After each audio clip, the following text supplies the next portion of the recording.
Ask مفتی طارق مسعود۔ مونچھیں کتنی بڑی رکھ سکتے ہیں؟ کیا داڑھی کے ساتھ بڑی مونچھ رکھ سکتے ہیں؟ اگر ہاں تو کتنی بڑی رکھ سکتے ہیں؟ ضمیر صاحب انڈیا سے۔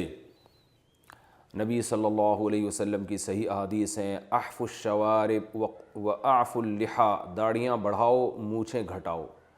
حدیث میں تین طرح کے الفاظ آتے ہیں مونچھوں کے بارے میں۔ ایک الفاظ ہے قص الشوارب، قص کا معنی ہوتا ہے قص یا قصو کا معنی کاٹنا۔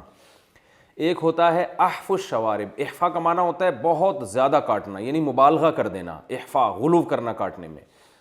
اور بعض الفاظ حدیث کے ہیں جس میں حلق کا بھی ذکر کرتا ہے، جو امام طحاوی رحمہ اللہ نے ذکر کی، اگرچہ وہ روایات کم ہیں اور بعض حضرات نے اس کی سند پہ بھی کلام کیا ہے، لیکن احفا تو بہرحال ثابت ہے۔ احفا کا معنی جڑ سے، یعنی بہت چھوٹی کرنا۔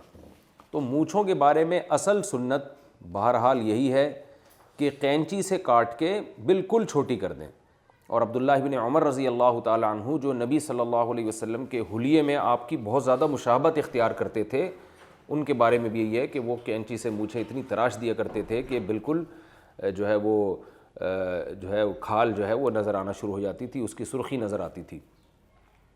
تو افضل تو یہ ہے۔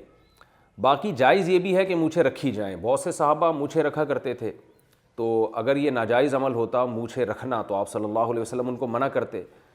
تو آخری حد جو بیان کی گئی ہے مونچھوں کی وہ یہ ہے کہ ہونٹ کا جو بالائی کنارہ ہے، ہونٹ کا جو اوپر کا کنارہ ہے، وہ بہرحال کھلا رہنا چاہیے۔ سائیڈوں سے آپ جتنی چاہیں بڑھا دیں۔ سبالتین کہا جاتا ہے، یہ جو مونچھوں کی کنارے نکلے ہوئے ہوتے ہیں ان کو سبالتین۔ تو حضرت عمر رضی اللہ تعالیٰ عنہ کی جو سیرت ہے اس میں ہے کہ حضرت عمر کی بڑی مونچھیں تھیں، رکھ سکتے ہیں، اس میں کوئی حرج نہیں ہے۔ لیکن یہ جو ہونٹ کا جو اوپر کا کنارہ ہے یہ بہرحال کھلا ہونا چاہیے۔ مونچھ نیچے سے اتنی بڑی نہیں ہونی چاہیے مونچھیں کہ پانی پی رہے ہیں تو آپ بال اس کے اندر تیرنا شروع کر دیں، کھانا کھا رہے ہیں تو روٹی کے نوالے اس میں پھنسنا شروع ہو جائیں، اور جو ایک عجیب سا حساب ہوتا ہے کہ سر کے بال بھی بہت بڑے ہیں، داڑھی بھی بہت بڑی ہے، مونچھیں بھی بہت بڑی ہیں، تو اکثر میں لوگوں سے کہتا ہوں ایسا لگتا ہے کوئی بندہ جھاڑیوں سے جھانک رہا ہے۔ تو یہ کنڈیشن نہیں ہونی چاہیے۔ تو افضل تو یہی ہے کہ جو نبی کے ظاہری الفاظ ہیں احفا، اس پر عمل کیا جائے۔ اور بلیڈ کا استعمال بھی جائز ہے، مگر بعض فقہا نے اس کو مکروہ لکھا ہے۔ تو فقہ حنفی میں بالکل جائز ہے، بلیڈ سے بھی آپ مونچھیں صاف کر سکتے ہیں، لیکن اگر کوئی فقہا کے اختلاف سے بچنے کے لیے احتیاط پر عمل کرنا چاہے تو بھی ٹھیک ہے، تو قینچی سے چھوٹی کر لے۔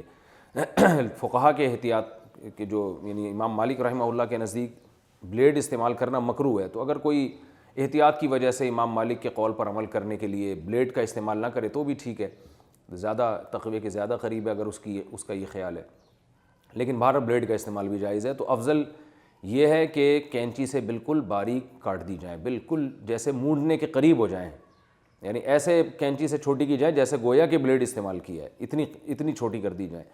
اور رکھنا چاہیں تو رکھ بھی سکتے ہیں، لیکن ہونٹ کا بالائی کنارہ کھلا ہوا ہونا چاہیے۔ بڑھا کتنی سکتے ہیں؟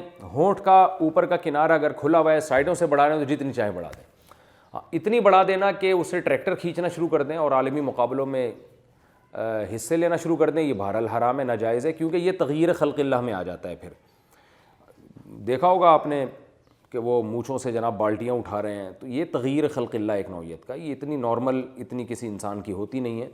تو میں سمجھتا ہوں کہ یہ ایک مذاق ہے، اللہ کی تخلیق جو اللہ نے آپ کو چہرہ دیا ہے، حسن دیا ہے، اس کو بگاڑنے کے مترادف ہے یہ۔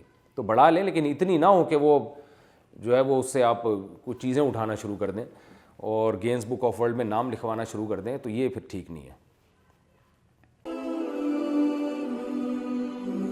آسک مفتی طارق مسعود۔